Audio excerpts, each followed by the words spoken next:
లేదు కాబట్టి ఎవరు సాక్ష్యం చెప్పట్లేదు కాబట్టి వాక్యంలోకి వెళ్ళిపోతాం.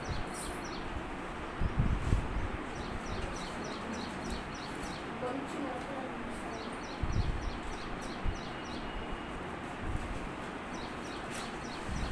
అపోస్తలుల కార్యము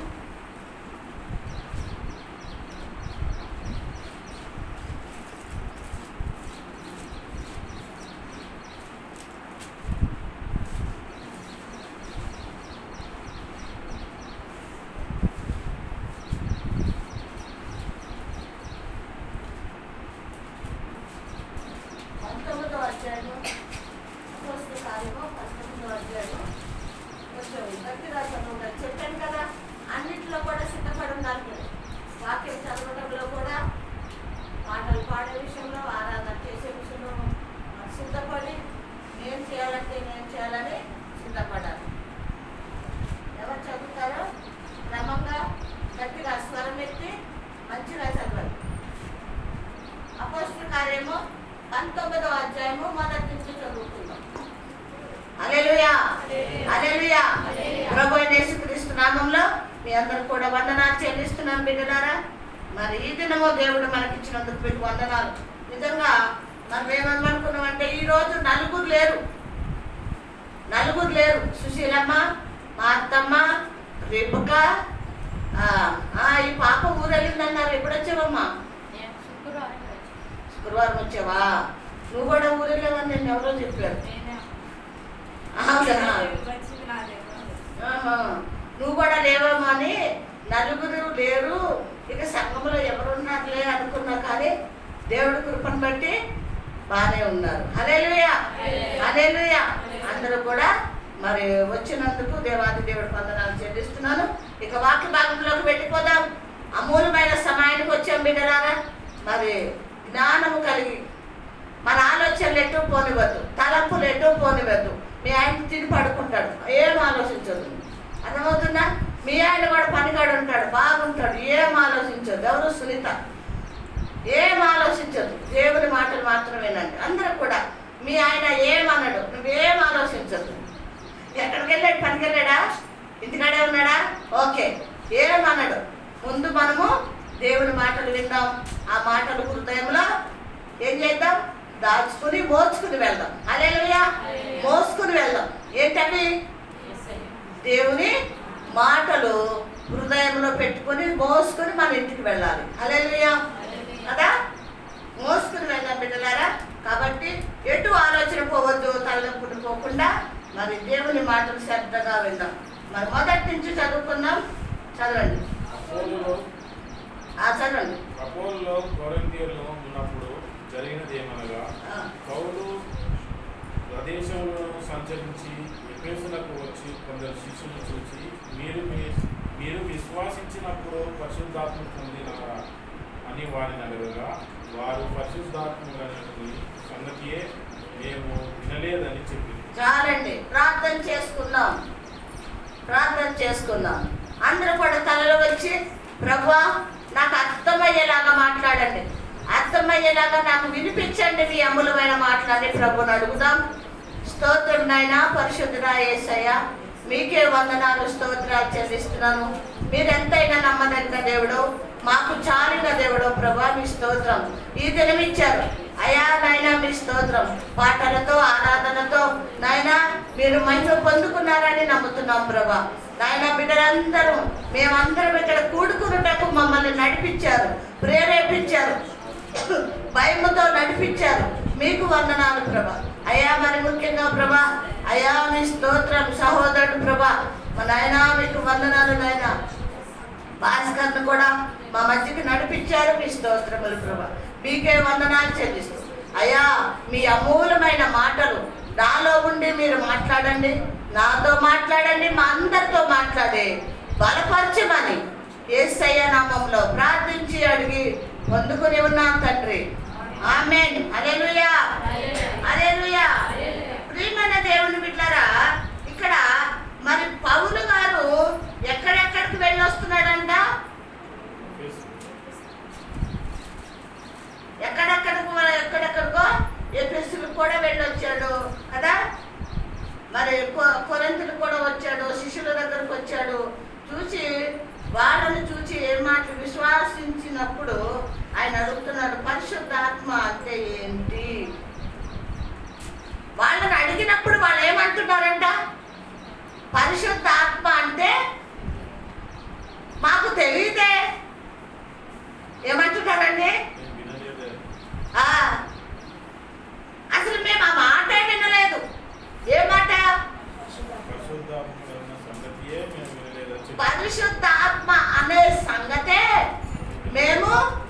వినలేదు అన్నాడు. ప్రియమైన దేవుని బిడ్డలారా, ఇక్కడ మనం చూసుకుంటే అంటే వాళ్ళు బాప్టిజం తీసుకున్నారు కానీ పరిశుద్ధాత్మ అన్న సంగతి వాళ్ళకి తెలీదు, వినలేదు అనేసి అన్నప్పుడు అక్కడ పౌలు గారు అంటున్నారు, మరి బాప్టిజం ఎలా తీసుకున్నారు? చదవండి, కింద మాట్లాడుతున్నాడు. అప్పుడు అలాగైతే మీరు దేనిని బట్టి బాప్తిసం అడగగా యెహోవా బాప్తిసం బట్టి అని చెప్పింది. ఏమంటండి, మరి ఎలాగా మీరు బాప్తిసం తీసుకున్నారు అని అడిగినప్పుడు దేన్ని బట్టి తీసుకున్నారంటే ఏమంటున్నారు వాళ్ళు? యెహోవాను బట్టి మేము బాప్తిసం తీసుకున్నాము అంటున్నారు. ప్రియమైన దేవుని బిడ్డలారా, అంటే బాప్తిసం తీసుకున్నారు కానీ పరిశుద్ధాత్మ బాప్తిసము వాళ్ళకి తెలియదు. పరిశుద్ధాత్మ బాప్తిసము ఎవరిస్తారు అంటే యేసయ్య ఇస్తాడని వాక్యం మనకి తేటగా తెలియజేస్తుంది. అది ఎక్కడుందండి? అపోస్తుల కార్యము 1వ అధ్యాయంలో ఉందన్నమాట. ఒక్కసారి చూస్తే మనకి క్లియర్ అవుతుంది. ఒకసారి చూద్దాం. 1వ అధ్యాయము 5వ వచనం చదవండి. యోహాను నీళ్లతో బాప్తిసం ఇచ్చును గాని కొద్ది దినములలో మీరు పరిశుద్ధాత్మ బాప్తిసము పొందరాయెను. కాబట్టి వారు కూర్చున్నప్పుడు ప్రభువా ఈ కాలమందు ఇశ్రాయేలు వరకు రాజ్యమునకు మరలా ఆయన గ్రహించింది అని ఆయనను అడగగా ఆయన కాలమును సమయమును తండ్రి తన స్వాధీనం ఉంచుకొని ఉన్నాడు. 8 నుంచి చదవండి, కిందకు వచ్చేయండి. పరిశుద్ధాత్మ మీ మీదకి వచ్చినప్పుడు మీరు శక్తి నొందిరు గనుక మీరు యెరూషలేములోను యూదయ సమర దేశములంతటా భూగంధంలో వరకు నాకు సాక్షులై ఉందని వారితో చెప్పాను. చాలండి. యోహాను మీకు బాప్తిసం ఇస్తాడు కానీ కొన్ని దినములైన తర్వాత మీరు పరిశుద్ధాత్మతో నింపబడతారు అన్నాడు. కొన్ని దినములైన తర్వాత మీరు ఏ బాప్తిసంతో నింపబడతారు? పరిశుద్ధాత్మతో మీరు శక్తిని పొందుకుంటారు అని అక్కడ ప్రభు రాయించినట్టు మనం చూస్తున్నాం. ప్రియమైన దేవుని బిడ్డలారా, యోహాను బాప్తిసం ఇచ్చినప్పుడు మనలోకి శక్తి రాలేదు. ఎవరి శక్తి? దేవుని శక్తి. ఆ తలుపు తీసేయండి అమ్మా. యేసయ్య శక్తి మనలో లేదు. ఎప్పుడు యోహాను బాప్తిసం ఇచ్చినప్పుడు శక్తి వాళ్ళలోకి రాలేదు. ఎవరిలోకి? అపోస్తుల్లోకి. 11 మంది అపోస్తులు బతుకున్నారు కదా, ఒక ఆయన చనిపోయాడు, ఒక 11 మంది ఉన్నారు. వాళ్ళలోకి శక్తి రాక అందరూ కూడా చల్లారిపోయిన వారుగా ఉన్నారు.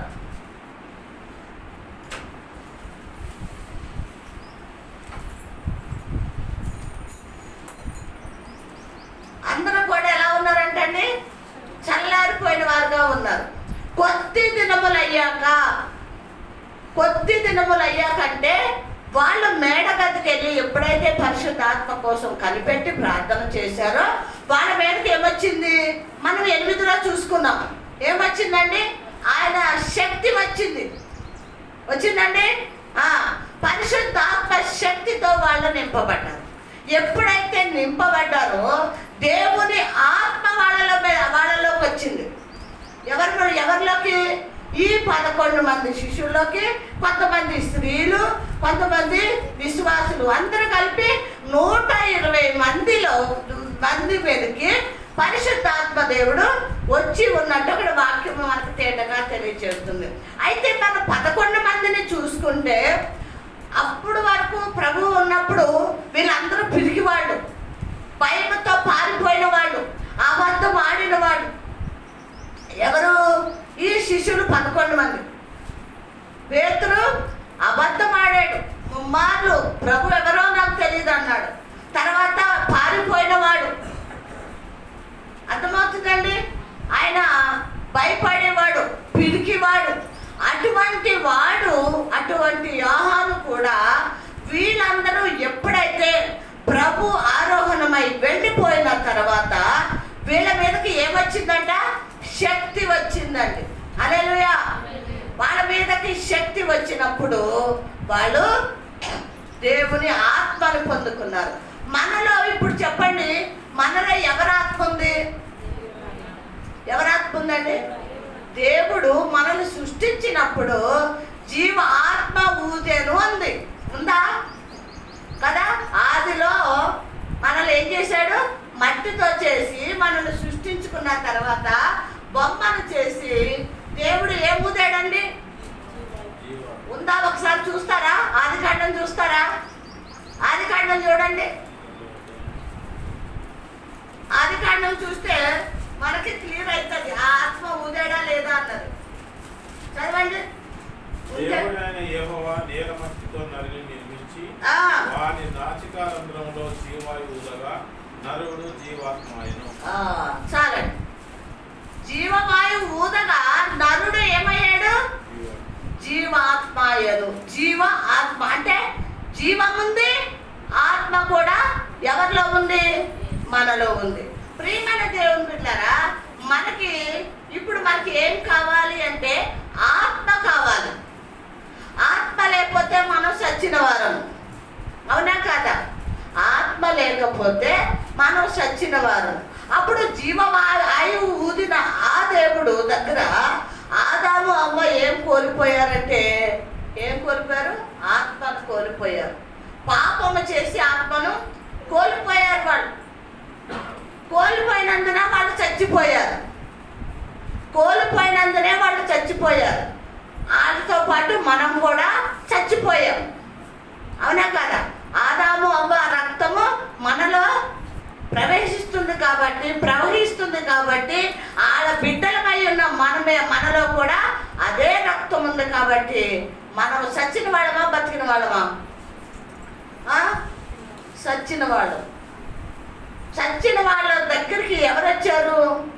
యేసయ్య ఈ లోకానికి వచ్చి ఆయన ప్రాణం పెట్టి రక్తాన్ని చిందించి మళ్ళీ మనకి ఏమిచ్చాడు? ఆత్మనిచ్చాడు. చెప్పాడు శిష్యులకి, నేను వెళ్ళిపోతున్నాను ఆరోహణమై, మీరు మేడగదికి వెళ్ళి కనిపెట్టి ప్రార్థన చేయండి, అప్పుడు ఆత్మ మీలోకి వస్తుంది, జీవాత్మ మీలోకి వస్తుంది అని అక్కడ ప్రభు చెప్పినప్పుడు వాళ్ళు వచ్చారు, శక్తిని పొందుకున్నారు. హల్లెలూయా. అప్పుడు వరకు భయపడిపోయిన ఈ శిశువులు, అబద్ధాలు ఆడిన ఈ శిశువులు, పారిపోయిన ఈ శిశువుల్లోకి శక్తి నింపుకుని ఉన్నారండి. హల్లెలూయా. శక్తిని నింపుకుని ఉన్నారు. అయితే ఇక్కడ ప్రియమైన దేవుని బిడ్డలారా, అది అక్కడే ఉంచుదాం. ఎక్కడ వీళ్ళకి శక్తి వచ్చింది అంటే 2వ అధ్యాయము 36 నుంచి చదవండి. 2వ అధ్యాయము, అదే అపోస్తుల కార్యం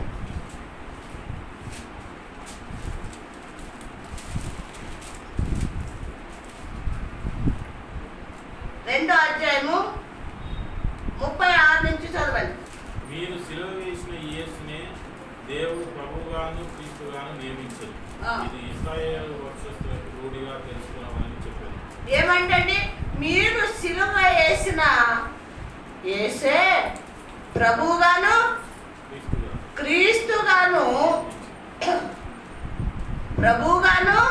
క్రీస్తుగాను ఉన్నాడని వాళ్ళకి తెలీదు. ఎందుకు? దేవుని ఆత్మ వాళ్ళలో లేదు కాబట్టి ప్రభువుని సిలువ వేశారు అని అక్కడ అర్థమవుతుంది. ఏం చేశారండి? వాళ్ళలో ఆత్మ లేదు కాబట్టి ఈయనే క్రీస్తని, దేవుడని మనం సిలువ వేస్తున్నామన్న సంగతి వాళ్ళకి మరుగైపోయింది కాబట్టి క్రీస్తుని ఏం చేశారండి? సిలువ వేసేశారు, చంపారు. ఇక్కడ పేతురు చెప్తున్నాడు, మీరు సిలువ వేసిన క్రీస్తే దేవుడై ఉన్నాడు అని వాళ్ళకి చెప్తూ ఉన్నాడు. ఇంకా కింద ఏమంటున్నాడో చెప్పండి. వారు ఈ మాట విని నొచ్చుకొని, సహోదరులారా మేమేం చేస్తామని పేతురును అడగగా, ఈ మాట విన్నప్పుడు వాళ్ళు ఏమయ్యారంటండి? నొచ్చుకున్నారు, అంటే బాధపడ్డారు. అయ్యో క్రీస్తు అయిన దేవుడా ఏసైనా మేము సిలువేసింది అని బాధపడి, అయ్యా ఇప్పుడు ఏం చేయమంటారు మమ్మల్ని? తెలియక చేశాం తప్పు, తెలియక చేశాం పాపం, ఇప్పుడు ఏం చేయమంటారు అని వాళ్ళు పశ్చాత్తాపడుతూ ఆయన దగ్గరికి వచ్చి అడుగుతూ ఉన్నారు. ఎవరిని అడుగుతున్నారు? పేతురుని అడుగుతూ ఉన్నారు. పేతురుని అడుగుతూ ఉన్నారు. ప్రేమని దేవుని బిడ్డ, అంతకుముందు మీరందరూ ఏమని ఎటువంటి వారని చెప్పుకున్నాం? యేసై ఉన్నప్పుడు ఎటువంటి వారు వీళ్ళు? పిరికి వాళ్ళు కదా, దేవుడే కాదని అన్నవాళ్ళు వీళ్ళు, పారిపోయిన వాళ్ళు, పిరికి వాళ్ళగా ఉన్నవాళ్ళు ఈ రోజున ధైర్యంగా నిలబడ్డారు. ఎందుకు ధైర్యం వచ్చింది? ఎందుకు శక్తిని పొందుకున్నారంటే పరిశుద్ధాత్మ వాళ్ళ మీదకి వచ్చినప్పుడు శక్తిని పొందుకున్నారు కాబట్టి ఇప్పుడు అంటున్నారు వాళ్ళు, మేము విన్నది కన్నది చెప్పక ఉండలేము. ప్రియమైన దేవుని బిడ్డలారా, పేతురుని అడిగినప్పుడు పేతురు ఏం చెప్తున్నాడండి? ఇప్పుడు చదవండి మళ్ళీ. పేతురు, నీరు మారు మనసు పొంది పాప క్షమాపణ నిమిత్తము ప్రతివాడు యేసుక్రీస్తు నామమున బాప్తిసం పొందుతారు. చూసారా? మీరు పరిశుద్ధాత్మను వరం పొందుతారు. ప్రియమైన దేవుని బిడ్డలారా, ఇప్పుడు చెప్పే ఈ పేతురే ఒకప్పుడు పిరికివాడు, ఒకప్పుడు అబద్ధికుడు, ఒకప్పుడు మోసగాడు. ఎందుకు అతను అలా ఉన్నాడు అంటే ఆయనలో ఏమి లేదన్నప్పుడు పరిశుద్ధాత్మ లేడు, శక్తిని పొందుకోలేదు అతను. అందుకే సచ్చిన వాడుగా ఉన్నాడు, అపవాది సంబంధిగా ఉన్నాడు. బాప్తిసం తీసుకున్నాడు, బాప్తిసం తీసుకోలేదా అంటే తీసుకున్నాడు, కానీ ఏమి లేదు, పరిశుద్ధాత్మ శక్తి అన్నది లేదు కాబట్టి ముందుకు రాలేకపోయాడు. ఇప్పుడు చెప్తున్నాడు, మీరు ఏం చేస్తారంటే, ఏం చేయమన్నాడండి?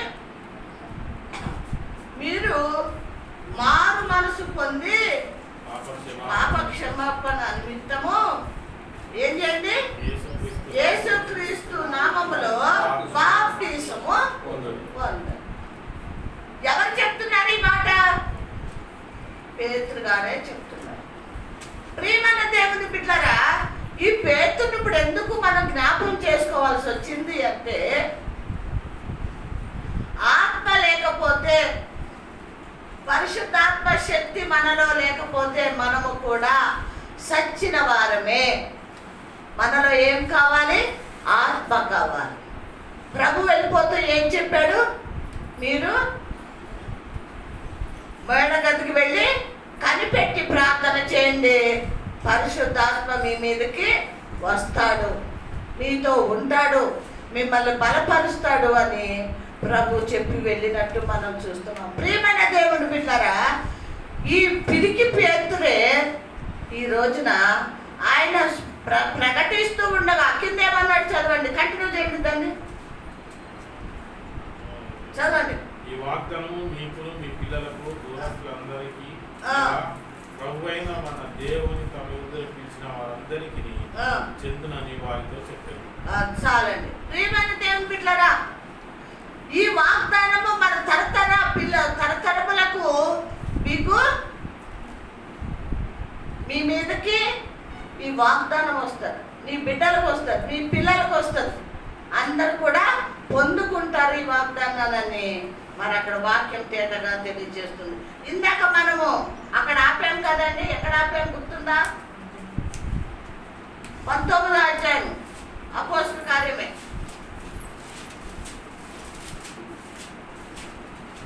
అక్కడ చదువుతూ ఆపారు, చదవండి. 19వ అధ్యాయము 2 నుంచి స్టార్ట్ చేశారు, 4 నుంచి చదవండి.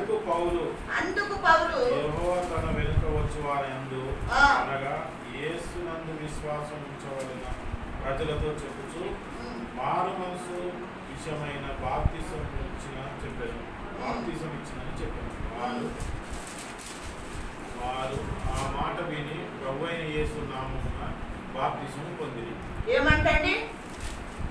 ప్రభు అయిన యేసు నామమున వాళ్ళు ఏం చేశారు? బాప్తిసం పొందింది. అంటే బాప్తిసం ఎన్నిసార్లు తీసుకున్నారు? ఏమండి, బాప్తిసము ఈ వాక్యానుసారంగా మనం చూసుకుంటే ఇప్పుడు మనం ఎన్నిసార్లు పొందినట్టు? నీళ్ళతో ఒకసారి బాప్తిసం తీసుకున్నాం. మరి పరిశుద్ధాత్మతో కూడా బాప్తిసం తీసుకోవాలంటే, బాప్తిసం తీసుకోవాలంటే మళ్ళీ పాస్టర్తో బాప్తిసం తీసుకోమని కాదు, నీళ్లతో వెళ్ళి చెరువులో ములుగమని కాదు, ఆత్మలో బాప్తిసం తీసుకోవాలి. మళ్ళీ చెరువు దగ్గరికి వెళ్ళాలా? పాస్టర్ గారు ఇవ్వాలా? కాదు, పాస్టర్ గారు ఇచ్చింది అయిపోయింది. నీళ్లతో బాప్తిసం ఇచ్చేసాడు యోహాను, అయిపోయింది. ఇప్పుడు ఈ పరిశుద్ధాత్మ దేవుడు వచ్చాక ఎవరివ్వాలి బాప్తిసము? ఎవరివ్వాలని చెప్పాడు? పరిశుద్ధాత్మ దేవుడు తర్వాత యెహోవానే మీకు బాప్తిసం ఇస్తాడు. అంటే యేసయ్యే మనకి బాప్తిసం ఇస్తాడు. అది ఎవరో ఇచ్చేది కాదు, ఆత్మ ఇచ్చే బాప్తిసం. ఆత్మ ఇచ్చే బాప్తిసం. అప్పుడు మనలోకి శక్తి వస్తుంది. పరిశుద్ధాత్మ బాప్తిసము పొందాలి అని మరి అదేంటి ఎవరు? పౌలు గారు చెప్తూ ఉన్నారు. పరిశుద్ధాత్మ బాప్తిసము పొందాలి అని ఎవరు చెప్తున్నారు? పౌలు గారు చెప్తున్నారు, యేసయ్య చెప్తున్నారు, శక్తిని పొందుకోండి అని. మరి ఇది అవసరమా కాదా? ఏమండి, ఇది అవసరమా కాదా? అవసరం. ఇది లేకపోతే మన జీవితాలు లేవు. మనకు ఆత్మతో నింపబడం. చచ్చిన వారమే, చల్లారిపోయిన వాళ్ళమే, మరి తొలగిపోయి పడిపోయిన వాళ్ళమే. ఆత్మీయంగా ఎదగలేము, ఆత్మీయంగా ఆరాధించలేము, ఆత్మీయంగా ప్రార్థించలేము, ఆత్మీయంగా దేవుని మాటలు హృదయంలో భద్రపరచుకోలేమని వాక్యం తేటగా తెలియజేస్తుంది. కంటిన్యూ చేయండి. తరువాత పౌలు వారి మీద చేతులు ఉంచగా పరిశుద్ధాత్మ వారి మీదకి వచ్చింది. అప్పుడు వారు భాషలతో మాట్లాడుటకును ప్రవచించుటకును మొదలుపెట్టారు. ఎప్పుడు? యేసునందు బాప్తిసం తీసుకున్నాక చేతులు ఉంచిన తర్వాత పరిశుద్ధాత్మ వారి మీదకి వచ్చినప్పుడు దేవునికి మహిమ కలుగును గాక. ఇక్కడ వాక్యము మనతో మాట్లాడుతుంది. ఇవి ఎవరి సొంత మాటలు కాదు. యెహోవా యందు యేసయ్య యందు బాప్తిసము అవసరము అని వాక్యం తేటగా తెలియజేస్తుంది. మళ్ళీ ఒకసారి అది కంటిన్యూ చేయండి. ఆ మాటలు విని ప్రభు అయిన యేసు నామమున బాప్తిసము పొంది తరువాత పౌలు ఏం చేశాడు? వారి మీద చేతులుంచి ఏమంటండి? పరిశుద్ధాత్మ వారి మీదకి వచ్చినప్పుడు వారు ఏం చేశారు? వారి భాషలతో మాట్లాడటం ప్రవచించటం మొదలుపెట్టారు. చూసారా? ఎప్పుడైతే ప్రభు యేసు నామములో వాడు బాప్తిసం తీసుకున్నారో, పౌలు గారు చేతులు ఇచ్చారో, వాళ్ళు ఏం చేశారండి? ఆత్మతో నింపబడ్డారని మనకి ఇక్కడ వాక్యం తేటగా తెలియజేస్తుంది. అంటే మనలోకి ఆత్మ లేకపోతే చల్లారిపోయిన వాళ్ళమే. ఆత్మ మనలో లేకపోతే మనము ప్రార్థన చేయబుద్ధి అవ్వదు, చర్చికి వెళ్ళబుద్ధి కాదు, ఆరాధన చేయబుద్ధి కాదు, దేవుడి యందు భయభక్తులు ఉండవు, ఆత్మీయంగా ఎదగలేము. చల్లారిపోయిన జీవితం, చల్లారిపోయిన జీవితం. ఏదో ఆదివారం చర్చికి వెళ్ళాలి, ఆదివారం చర్చికి వెళ్ళాలి, సేవకులు వాక్యం చెప్పారు, ఒక అరగంట కూర్చున్నాం, తిరిగి వెళ్ళిపోవాలి. ప్రియమైన దేవుని బిడ్డలారా, మనము యోహాను ఇచ్చే బాప్తిసం తీసుకుంటున్నాం కాబట్టి మన శరీరంలో ఉన్న మలినం పోతుందే కానీ ఆత్మ మాత్రం సిద్ధం కావట్లేదు. ఈ మాట చాలా జాగ్రత్తగా మనం ఆలోచిద్దాం. మళ్ళీ ఇంటికి వెళ్ళి బైబిల్ తీసి మళ్ళీ చదవండి. మన ఆత్మ సిద్ధపడాలి, బలపడాలి, శక్తిని పొందుకోవాలంటే ప్రభు అయిన యేసయ్యే మనకి బాప్తిసము ఇవ్వాలి. ప్రభు అయిన యేసయ్యే మనకి బాప్తిసము ఇవ్వాలి. అప్పుడే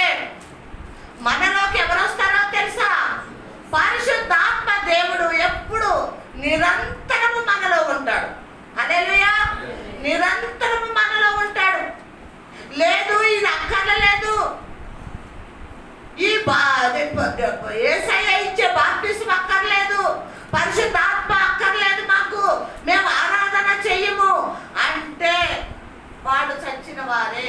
అది వాక్యం చెప్తుంది, నేను చెప్పట్లేదు, వాక్యం చెప్తుంది బిడ్డలారా. కాబట్టి మనలో ఆత్మ చాలా అవసరమై ఉన్నది. అయితే వాళ్ళకి ఇచ్చి ఎప్పుడైతే వాళ్ళు పరిశుద్ధాత్మతో నింపబడ్డాక మళ్ళీ వాళ్ళని బలపరుస్తూ బోధిస్తూ ఉన్నాడు. చదవండి కింద. తరువాత అతడు సమాజ మందిరంలోనికి వెళ్ళి ప్రసంగించుచు దేవుని రాజ్యం గురించి తరికించుచు ఒప్పించుచు ధైర్యంగా మాట్లాడుచు 3 నెలలు గడిచెను. అయితే కొందరు కఠినపరచబడిన వారై ఒప్పుకొనక జన సమూహం ఎదుట ఈ మార్గమును దూషించుచున్నందున అతడు వారిని విడిచి శిష్యులను ప్రత్యక్షపరచుకొని ప్రతిదినము తూరునున్న అని ఒకరి ఆటసాలలో తర్కించుచు వచ్చాడు. చాలండి. ఏం చేశాడండి పౌలు గారు? వీళ్ళకి ఏం చేస్తున్నాడు?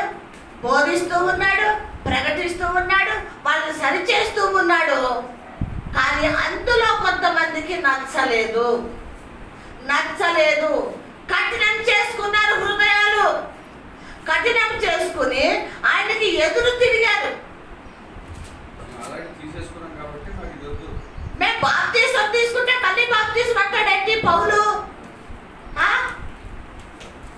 మాకు నచ్చలేదు, మాకొద్దు పరిశుద్ధ ఆత్మదేవుడు, ఈ ఆత్మ మాకొద్దు అని కఠినంగా ఆయన మీద తిరగబడ్డట్టు మనం చూస్తున్నాం ప్రియమైన దేవుడు. కానీ ఎక్కడా కూడా అలాగా చెయ్యమని ప్రభు అయిన యేసయ్య ఎక్కడా చెప్పలేదు. పొందుకోవాలనే చెప్పాడు. విన్న వాళ్ళని మాత్రము ఏం చేశాడు? వాళ్ళకి తనిపిస్తూ, అంటే నేర్పిస్తూ, క్లాసులు తీసుకుంటూ వాళ్ళని బలపరిచినట్టు ఇక్కడ మనం చూస్తున్నాం ప్రియమైన దేవుని బిడ్డలారా. కాబట్టి మనము దేవుని మహిమార్థంగా మనం ఆత్మతో నింపబడాలి. ఆదిలోనే చెప్పాడు కదా, మనకి ఏమి ఇచ్చాడు? బొమ్మలుగా చేసి వదిలేశాడా? ఆత్మ ఆయువు ఇచ్చాడు. అంటే మనలో ఏముంది? ఆయన ఆత్మ మనలో ఉంది. హల్లెలూయా. ఎవరి ఆత్మ ఉందండి? దేవుని ఆత్మ, జీవ ఆత్మ. అంటే జీవం గల దేవుని ఆత్మ నీలో నాలో ఉంది. జీవం గల దేవుని ఆత్మ నీలో నాలో ఉంది. ఉందా లేదా?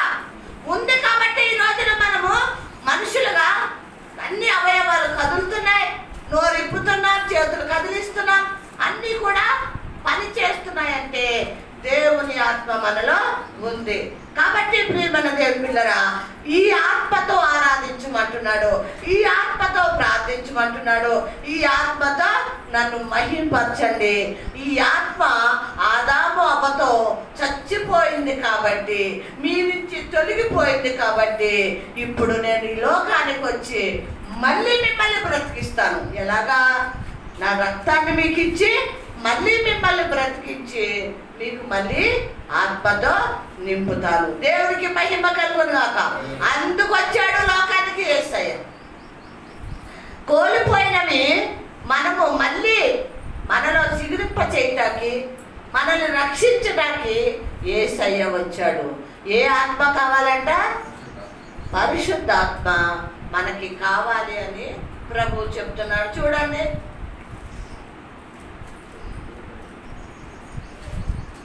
గలతీలకు రాసిన పత్రిక గలతీ 5:16 చదువుకుందాం.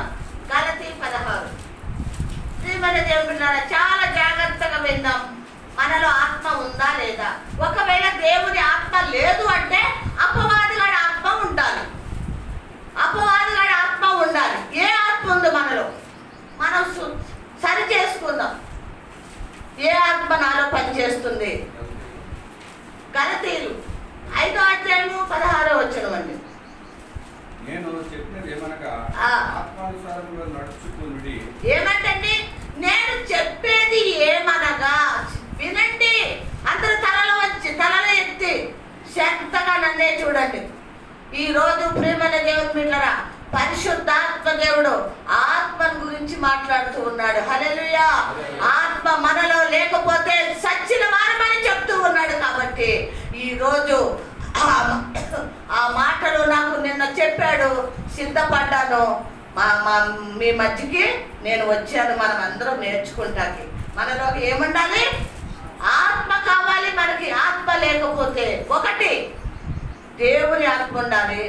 దేవుని ఆత్మ లేదు అంటే అపవాదిగాడి ఆత్మ ఉండాలి. ఏదొకటి ఉండాలి. ఏది ఉంది మనలో? చదవండి, ఇప్పుడు చదవండి. ఆత్మానుసారంగా నడుచుకొనుడి. అప్పుడు చాలండి. శరీర రీత్యలు నెరవేర్చరు. చాలండి. ప్రియమైన దేవుని బిడ్డలారా, ఆత్మానుసారంగా మనము జీవిస్తే, నడుచుకుంటే, బ్రతుకుతే, ఆత్మానుసారంగా మన జీవితాన్ని ముందుకు నడిపిస్తే శరీర రీత్యలు మనము నెరవేర్చము. అంటే శరీరంలో మనకి ఆశ పెడుతున్నవి, కోరికలు ఇస్తున్నవి, ఆశలు కలిగిస్తున్నవన్నీ ఏం చేస్తామంట? నెరవేర్చకుండా వాటిని చంపేస్తామంట. హల్లెలూయా. వాటిని మీరు చంపేస్తారు. కోరికలు పుడుతున్నాయి, ఆలోచనలు పుడుతున్నాయి, ఆశలు పుడుతున్నాయి. అవి నెరవేర్చుకోమని, ఆ విధంగా జీవించమని అపవాదిగాడు శోధిస్తూ ఉన్నాడు. అప్పుడు ఆత్మానుసారంగా జీవించామనుకోండి, దాన్ని ఏం చేస్తాం? నెరవేర్చము. వాటిని చంపడానికి ప్రయత్నిస్తాం, దాన్ని విడిచిపెట్టడానికి ప్రయత్నిస్తాం, దాన్ని అసహించుకుంటానికి ప్రయత్నిస్తాం. అర్థమవుతుందండి ప్రియమైన దేవుని బిడ్డలారా? ఉదాహరణకి చిన్న మాట. బ్రదర్ ప్రతిరోజు తనకి వెళ్తాడు, బిజినెస్కి వెళ్తాడు. ప్రభు చెప్పిన మాట ఏంటి? వారమంతా పని చేసుకోండి, పునరుద్ధాన ఆరాధనకు మాత్రం మీరు వచ్చి నన్ను ఆరాధించండి ప్రభు చెప్పాడు కదండి. చెప్పాడు. బ్రదరు ఆత్మానుసారంగా జీవించేవాడైతే, దేవుని మాట వినేవాడైతే ఏం చేస్తాడు బ్రదర్? మీరు ఆ రోజు ఏం చేస్తారు? బిజినెస్కి వెళ్ళరు. ఎందుకు? మీలో దేవుని ఆత్మ పనిచేస్తుంది, దేవుని మాటకి లోబడుతుంది మీ ఆత్మ. నేను ఎక్కడికి వెళ్ళాలి ఈరోజు? ఇవాళ ఆదివారం. ఎక్కడికి వెళ్ళాలి? దేవుని సన్నిధికి వెళ్ళి దేవుణ్ణి ఏం చేయమన్నాడు? ఆరాధించమన్నాడు కదా. కాబట్టి నేను వెళ్ళాలి. చిన్న విషయం ఇది, అవునా కదా? మీలో ఆత్మ లేదనుకోండి, మీరు ఆత్మను చంపేసుకుని ఆత్మ మాట వినలేదనుకోండి, ఏం చేస్తారు? రెండోది చేసేస్తారు. ఏంటి? అపవాదిగాడి మాట విని, అయ్యో ఈరోజు సంపాదించుకోవాలి, ఈరోజు వచ్చే రాబడి పోతుంది అని వాడు నిన్ను ప్రేరేపించినప్పుడు మీరు ఏం చేస్తారు? బిజినెస్కి వెళ్ళిపోతారు. మీరు అప్పుడు దేన్ని చేసినట్టు? అపవాదిగాడిని మాటకు లోబడినట్టు, ఆత్మానుసారంగా మీరు లేనట్టు అర్థమవుతుందండి. ఇలాగా మనము ప్రతి ఆదివారం కూడా మీకు ఏ ఆశ ఉందో, ఏ ఆలోచనలు ఉన్నాయో, ఏ తలపులు ఉన్నాయో లోకానుసారంగా అవి చెయ్యకుండా మానాలి అంటే మీలో ఎవరుండాలి? ఆత్మదేవుడు, పరిశుద్ధ ఆత్మదేవుడు మనలో ఉండాలి. అప్పుడు శరీర క్రియలు ఏం చేయము? నెరవేర్చము. అవి ఆశ కలిగిస్తుంటాయి. ఇగో ఈరోజు ఆదివారం ఫ్రెండ్స్తో ఎంజాయ్ చేయి, ఈరోజు ఆదివారం విశ్రాంతి దినము, పార్కులకి వెళ్ళు, సినిమాలకి వెళ్ళు, యవనస్తులు కూర్చుని వీళ్ళు కొత్త సినిమాలు వస్తాయి చూద్దాం. ఇవన్నీ కోరికలు, ఇవన్నీ లోక సంబంధమైనవి. వీటిని చంపాలి అంటే, వీటిని దూరం చేయాలంటే మనలో ఏ ఆత్మ ఉండాలి? పరిశుద్ధాత్మ దేవుడు ఉంటే వీటిని మనం జయించగలుగుతాం, లేకపోతే జయించలేము. ఏ బ్రదరు, అర్థమైందా నేను చెప్పిన వాక్యం? అర్థమవుతుందా మీకు మాటలు? ఏది కలిగి ఉండాలి? ఏమా? ఆత్మానుసారముగా జీవించాలి. ఆత్మానుసారంగా అంటే దేవుని ఆత్మ మనందరి చేస్తామంటే లోక సంబంధమైన క్రియల నుంచి దాన్ని ఏం చేస్తాం? చంపేస్తాం, దూరం చేస్తాం, అసహించుకుంటాం, వద్దు అనుకుంటాం. అర్థమవుతుందండి? ఇంకేమన్నట్టు చదవండి. శరీరము ఆత్మకును, ఆత్మ శరీరముకును విరోధముగా అపేక్షించును. ఏమంటండి? శరీరము ఆత్మకు, ఆత్మకు శరీరము విరోధముగా ఉన్నాయి, విరోధముగా అపేక్షించుచున్నాయి. అంటే ప్రియమైన దేవుని బిడ్డలారా, ఆత్మ అయిన దేవుడు అపవాదిగాడంటే ఎంతో ఆయనకి హేయమై ఉంది, కోపమై ఉంది. వాడితో సావాసం చేసి వాళ్ళంటే దేవునికి కోపము, ఇష్టం లేదు. వాళ్ళను కూడా దూరపరుస్తాడు. ఎందుకంటే అపవాదిగాడితో పరలోకంలో యుద్ధము జరిగింది. వాడిని ఏం చేశాడు? ఒక్క తన్నుదంతే భూమి మీదకి వచ్చి పడ్డాడు. కాబట్టి అపవాది సంబంధులుగా నా బిడ్డలు ఉండటానికి వీలు లేదు అని ఆత్మ అయిన దేవుడు మనల్ని ఏం చెప్తున్నాడంటే, మనకి మీరు లోక సంబంధులుగా మీరు ఉండొద్దు బిడ్డలారా, శరీర సంబంధులుగా మీరు ఉండొద్దు. ఆత్మకి శరీరంకి చాలా విరోధం అంట, చాలా విరోధం. అర్థమవుతుందండి? అంటే ఆత్మ ఉన్న దేవుడికి ఈ శరీరపు మనుషులంటే దేవునికి ఇష్టము లేదు. మనలో ఏముంది? పాపం ఉంది. కాబట్టి మనలో పాపం ఉంది. కాబట్టి పాపాన్ని జయించాలి అంటే నువ్వు ఆత్మానుసారంగా జీవించమని వాక్యం సెలవిస్తుంది. ఆత్మకి శరీరానికి ఏముందంటే విరోధం ఉంది, విరోధంగా ఉన్నాయి. కాబట్టి మరి దేవుని బిడ్డలమైన మనము ఆయన ఆత్మలో మనం జీవిస్తున్నాం. కాబట్టి ఆయన ఆత్మ ఇచ్చాడు కాబట్టి మనం జీవిస్తున్నాం. అవునండి? ఈ రోజున ఈ విధంగా ఉన్నామంటే దేవుని ఆత్మ ఉంది కాబట్టి మనం ఈ విధంగా ఉన్నాం. రేపు పరలోకమునకు వెళ్ళాలంటే కూడా ఈ ఆత్మను ఏం చేయాలి? జాగ్రత్తగా కాపాడుకోవాలి. ఏం చేయాలంటే జాగ్రత్తగా కాపాడుకోవాలి. ఈ శరీరాన్ని జయించాలి. ఏం చేయాలి? జయించాలి. నువ్వు జయించాలి, నీ ఆత్మను కాపాడుకోవాలి అంటే నువ్వు ఆత్మానుసారంగా జీవించాలి, ఆత్మానుసారంగానే నడుచుకోవాలి. అప్పుడే పరలోక రాజ్యము నీది అని వాక్యము తేటగా తెలియజేస్తుంది. చూడండి ప్రియమైన దేవుని బిడ్డలారా, రోమా పత్రిక 8వ అధ్యాయం, రోమా పత్రిక 8వ అధ్యాయము 26 చదవండి. అటువలే ఆత్మయు మన బలహీనతను చూసి, ఆత్మ మన బలహీనతను చూసి సహాయం చేయించున్నాడు. ఎవరు? ఆత్మదేవుడు. ఏలైనగా మనము యుక్తముగా ఎలాగో ప్రార్థన చేయవలెనో మనకు తెలియదు. చేయమంటండి, మనము బలహీనులం కాబట్టి ఆత్మ మనకు సహాయం చేస్తున్నాడు. మనం యుక్తముగా ప్రార్థన ఎలా చేయాలో మనకి తెలీదు. అంటే యుక్తముగా అంటే ఇష్టముగా, దేవునికి ఇష్టమైన ప్రార్థన మనకి చేయటము చేత కాదు అంటున్నాడు ప్రభు ఇక్కడ. అందుచేత ఆయన ఏం చేస్తున్నాడంట? మన పక్షాన ఆయన ఏం చేస్తున్నాడు? ఏం చేస్తున్నాడు? ఉచ్చరింప సౌఖ్యం కానీ మూలుగులతో ఆత్మ తానే విజ్ఞాపనం చేస్తున్నాడు. చూసారండి, మనకు తెలీదు, మనకి చేత కాదు. ఆత్మతో మూలుగులతో విజ్ఞాపన చేయటము మనకి చేత కాదని, మనం బలహీనులమని మన పక్షాన ఆయనే ఏం చేస్తాడట? తండ్రికి విజ్ఞాపన చేస్తున్నాడు. విజ్ఞాపన ఆత్మనే చేస్తుంది. అంటే మనలో ఉన్న ఆత్మ ఏం చేస్తున్నాడంటే ఆయన మనము చల్లారిపోయినప్పుడు, మనము తొలగిపోయినప్పుడు, మనం శిథిలమైపోతున్నప్పుడు ఆయన ఏం చేస్తాడో తెలుసా? మనలో ఉన్న ఆత్మ ఆయనే ప్రార్థన చేస్తాడంట. హల్లెలూయా.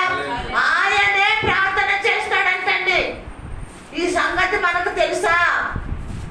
ఆయనే తండ్రికి ఏం చేస్తాడంట? విజ్ఞాపన. తండ్రి, నా బిడ్డలు బలహీనులు, క్షమించండి, ఇదిగో నేను విజ్ఞాపన చేస్తున్నాను. నా బిడ్డ పక్షాన నేను విజ్ఞాపన చేస్తున్నానయ్యా, వినండి, సహాయం చేయండి అని మనలో ఉన్న ఆత్మ మనం ప్రార్థన చేయకపోయినా, మనం నిర్లక్ష్యంగా పడుకున్నా, మనలో ఎవరున్నారని చెప్పాను? ఆత్మ. ఈ ఆత్మ ఏం చేస్తుందంట? దేవునికి విజ్ఞాపన చేస్తుంది. ఇంకేం చేస్తాడంటండి? మరియు హృదయంలో పరిశోధించేవాడు ఆత్మ యొక్క మనస్సు ఏదో ఆయనకి ఎరుగు. చాలండి. ప్రియమైన దేవుని బిడ్డలారా, ఆత్మను పరిశోధించేది ఎవరు? ఎవరు పరిశోధిస్తారండి మన ఆత్మల్ని? దేవుడే పరిశోధిస్తాడు.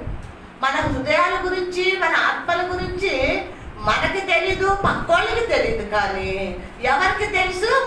యేసయ్యకి కంపల్సరీ తెలుసండి. కంపల్సరీ ఆయనకి తెలుసు. కాబట్టి ప్రియమైన దేవుని బిడ్డలారా, ఆయనే పరిశోధించి మన పక్షాన ఆయన ఏం చేస్తాడంట? ఏం చేస్తాడు? విజ్ఞాపన చేసే దేవుడుగా ఉంటాడు. ప్రియమైన దేవుని బిడ్డలారా, మనము ఆత్మదేవుడిని కాదనుకోకూడదు. చూడండి, రోమపత్రిక 8:13 చదవండి. మీరు శరీరానుసారంగా ప్రవర్తించిన ఎడల సావవలసిన వారై ఉందరు కానీ. చాలండి. ఏమన్నాడు? మీరు చెప్పిన మాట వినక, బోధించిన బోధ వినక, మీ ఇష్టానుసారంగా మీ హృదయాన్ని పెట్టుకున్న ఎడల, మీ ఆలోచనలు ఉంచుకున్న ఎడల, మీ పక్క దారిలో నడిచిన ఎడల, మీరు శరీరానుసారంగా నడిచిన ఎడల మీరు చావవలసిన వారై ఉందరు. ఏమైపోతారంట? దేవుడి మాట వినకపోతే, వాక్యానుసారంగా నడవకపోతే, ఆత్మానుసారమైన జీవితం లేకపోతే, శరీర సంబంధంగా నడిస్తే, శరీరసారిగా ఉంటే ఏమైపోతారు? సావవలసిన వాళ్ళే. క్లియర్గా చెప్పాడు అన్నమాట. సస్తారు మీరు. మీ శరీర కోరికలు తీర్చుకుంటారా? శరీర ఆశలు తీర్చుకుంటారా? ఏముంది నీలో ఆశ? ఏముంది నీలో కోరిక? ఏముంది నీలో ఆలోచన, తలంపు? ఏంటి నీ ఆలోచనలు బిడ్డ?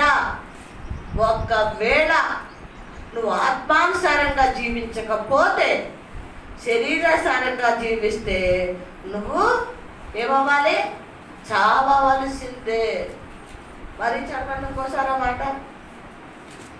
మీరు శరీరానుసారంగా ప్రవర్తించిన ఎడల సావవలసిన వారు ఉందరు కానీ ఆత్మచేత శరీర క్రియలను చంపిన ఎడల జీవించదు. చూసారా? దేవుడు ఎంత మంచోడండి. శరీరసారంగా మీరు ప్రవర్తిస్తే సావలసిన, లేదు ఆత్మానుసారంగా మీరు శరీర క్రియల్ని చంపితే మీరు జీవిస్తారు. చంపితే మీరు జీవిస్తారు. లేదు, నేను లోకానుసారంగానే జీవిస్తా, నాకు లోకంలో చాలా ఆశలు ఉన్నాయి, కోరికలు ఉన్నాయి, ఆలోచనలు ఉన్నాయి, నేను అది సంపాదించాలి, ఇది సంపాదించాలి, అది చేయాలి, నేను ఎవరి కాలంలో ఉన్నా, నాకు చాలా ఆశలు ఉన్నాయి, శరీర కోరికలు తీర్చుకోవాలి అని ఒకవేళ అనుకుంటే ప్రభు అంటున్నాడు, మీరు చావవలసిందే. లేదు, నేను ఇక్కడ శరీర కోరికలు చంపుకుంటాను ప్రభా, నాకు వద్దు ఆశలు కోరికలు అని దాన్ని నువ్వు ఆత్మానుసారంగా వాటిని చంపేస్తే నువ్వేమవుతావు? జీవిస్తావు. అంటే మనం ఏం చేయాలి ఇప్పుడు అంటే, ఏం చేయాలి? శరీర క్రియలు చంపుకోవాలి, శరీర ఆశలు చంపుకోవాలి, లోకమును విడిచిపెట్టేయాలి, పాపమును విడిచిపెట్టేయాలి కదండి. చూపుల్లో, మాటల్లో, నడవడిలో, ప్రవర్తనలో లోక సంబంధమన్నీ కూడా మనం విడిచిపెట్టి ఎలా జీవించాలి? ఆత్మానుసారంగా జీవిస్తూ వీటిని లయపరుస్తూ వీటిని చంపేసామనుకోండి, మనము జీవిస్తాం. ఎప్పటి వరకు జీవిస్తాం? యుగ యుగాలు కూడా ప్రభుతో ఉండి మనం జీవిస్తాము అని దేవుడు మనకి వాగ్దానం చేస్తున్నాడు యేసయ్య. కాబట్టి ప్రియమైన దేవుని బిడ్డరా, ఆత్మానుసారమైన జీవితము మనకి చాలా అవసరం. ఇంకా కింద ఏమన్నాడు ఒకసారి చదవండి.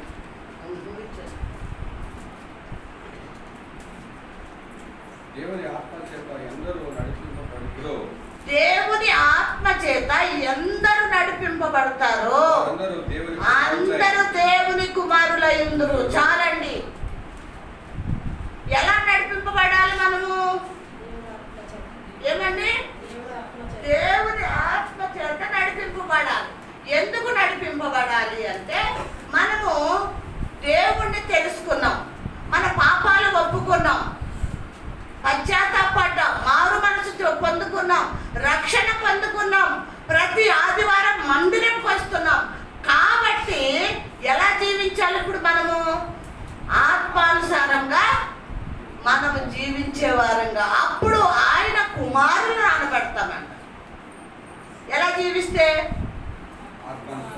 ఆత్మానుసారంగా జీవిస్తే ఎవరు కుమారులు అనబడతాం? దేవుని కుమారులు అనబడతాం. అంటే మనం ఆత్మానుసారంగా మనం సిద్ధపడితే ప్రభు రెండో రాకడలో వస్తున్నాడని చెప్పుకుంటున్నాం కదా. ఆయన వచ్చినప్పుడు మనల్ని ఆ పరలోక మార్గంలో మనల్ని ఎత్తుకొని పోతాడు. తండ్రికి కుమారులుగా మనం ఉంటాము అని వాక్యం తేటగా తెలియజేస్తుంది. కాబట్టి ప్రియమైన దేవుని బిడ్డరా, ఇక్కడ 2 విషయాలు ప్రభు మనతో మాట్లాడుతున్నాడు. మనను 2 ఆత్మకు శరీరానికి విరోధంగా ఉన్నాయి. మన మధ్యలో కూడా ఆత్మ ఉంది, శరీరం కూడా ఉంది. నువ్వు ఎలా జీవిస్తావు? ఆత్మానుసారంగా జీవిస్తావా? లేదు, నేను చచ్చినా నరకానికి వెళ్ళినా పర్వాలేదు, నేను శరీర సంబంధంగానే జీవిస్తానంటే నరకము తప్పదు. కాబట్టి నిర్ణయము మనదే. కాబట్టి బిడ్డలారా, మనమందరం సిద్ధపడి ఆత్మానుసారంగా జీవిద్దాం. ఈ వాక్యం దేవుడు దీవించి ఆశీర్వదించుకుందాం.